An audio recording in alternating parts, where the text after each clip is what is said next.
We are headed right now down to Hudson Harbor, which is Tappan Zee Contractors' one of their staging areas. It's actually where they have their field office, and they have a dock where they take most of their union workers and managers out on the river.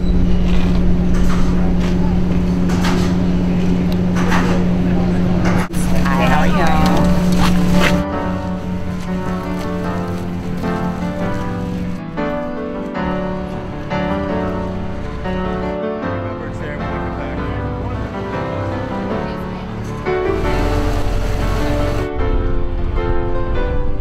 Five of the piers will be constructed off of this temporary work bridge. The temporary work bridge is complete, the cofferdams are in and complete, and the permanent bridge construction is just starting over in this area.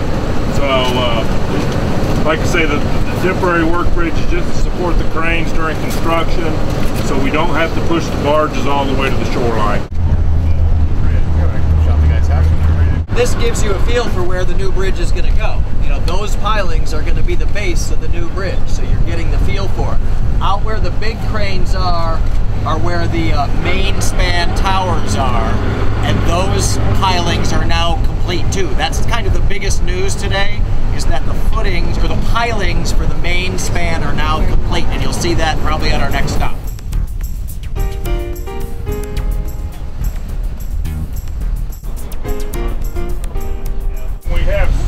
Boats that are large crew boats now. 6 larger ones like this, and then the smaller boats, we've only got a dozen now. The crane behind us is setting up to drive the piles for one of the 2 back stands here. Basically, a giant piling is installed in the river, right? Yeah. It is full of muck and river bottom. They have to clean it out before they can put in reinforcing steel and concrete. So what you're seeing right there is pile cleanout. And this is a new phase of the project. Now that we have enough pilings in place, they're starting to do pile cleanout so they can then start reinforcing them. The yellow bucket that's swinging from the crane is a modified type of a clam bucket called a caisson grab. That pile is excavating soil from within the shell of the pile and removing it so later we can install rebar and concrete. The piles do not have a closed end, they're an open-ended pile, so that's why as we drive them in, soil from the river bottom migrates up through the interior of the pile and plugs it full of mud, so we have to clean that out before we can pour the concrete. Right now they're filled with mud? Yeah. But when you're finished, they'll be filled with what? Concrete and reinforcing steel. These particular piles here will be filled with concrete this fall. Can you give us an idea how much stuff there is to run into if there weren't restrictions? You guys ready to roll? Or number of equipment? Yeah.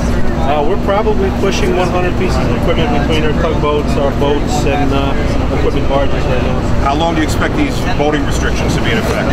The restrictions are really there for the duration of the project, in an effort just to keep the public safe.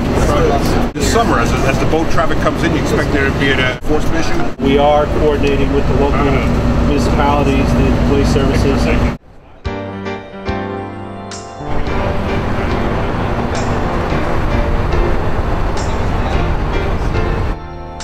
People building the bridge understand silt is a huge problem, which is why they're trying to line the bottom of the river with gravel. You see it there. They put it on the bottom of the riverbed the same way you'd put it in the bottom of a fish tank.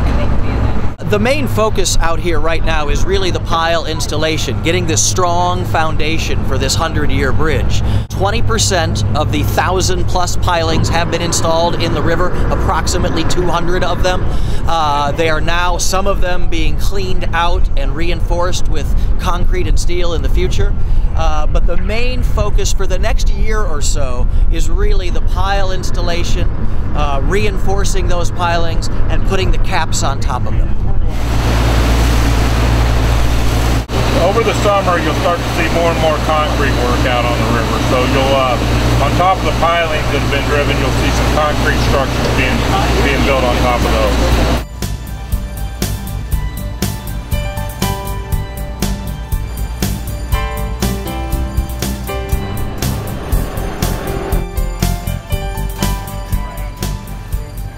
Well, certainly the project remains on schedule and on budget, and we aim to keep it that way. You'll have a brand new bridge fully open in 2018.